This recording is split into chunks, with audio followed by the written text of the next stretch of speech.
August 3 ஞாயிற்றுக்கிழமை மாலை 3 மணியளவில் ஆடிப்பெருக்கு விழா. காளியம்மன் திருவிழாவில் கத்தி மீது நின்றும் காளி வேடமணிந்தும் தீமிதித்து பக்தர்கள் நேர்த்திக்கடன். தருமபுரி மாவட்டம் ஒடசல்பட்டி அருகே உள்ள பத்ரகாளியம்மன் கோவிலில் 28ஆம் ஆண்டு ஆடிப்பெருக்கு தீமிதி விழா வெகு விமரிசையாக இன்று நடைபெற்றது. விழாவில் சுவாமி மற்றும் தேர் திருவிதி உலா நடைபெற்றது. அப்போது கங்கணம் கட்டி விரதம் இருந்த பக்தர்கள் கரகம் தீச்சட்டி எடுத்தும் பத்ரகாளி போல வேடமிட்டு வந்தனர். கருப்பசாமி வேடமணிந்த பக்தர்கள் கத்தியின் மேல் நின்று கொண்டு ஊர்வலமாக வந்தனர்.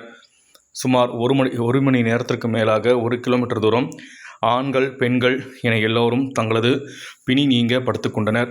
தொடர்ந்து கோவில் பத்ரகாளியம்மன் கோவில் அருகாமையில் அக்னியில் இறங்க வந்தவாறு கருப்பசுவாமி சேவலை கடித்தவாறு முதலில் தீமிதித்தார். இதனைத் தொடர்ந்து ஏராளமான பக்தர்கள் தீமிதித்து தங்களது நேர்த்திக்கடனை செலுத்தினர். இறுதியில் சிறியவர்கள் முதல் பெரியவர்கள் வரை சாட்டுகிழி வாங்கினர். இந்த விழாவில் சுற்றுவட்டார பகுதியில் சேர்ந்த ஏராளமான பக்தர்கள் கலந்து கொண்டு சுவாமி தரிசனம் செய்தனர்.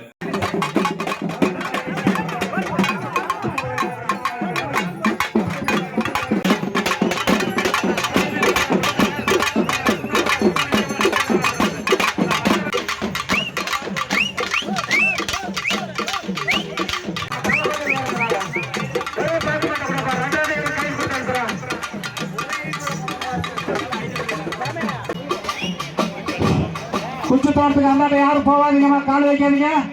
எல்லாம் கோயிலோட சரி, படுக்கிறத பூரா கோயிலுக்கு பின்னாடி.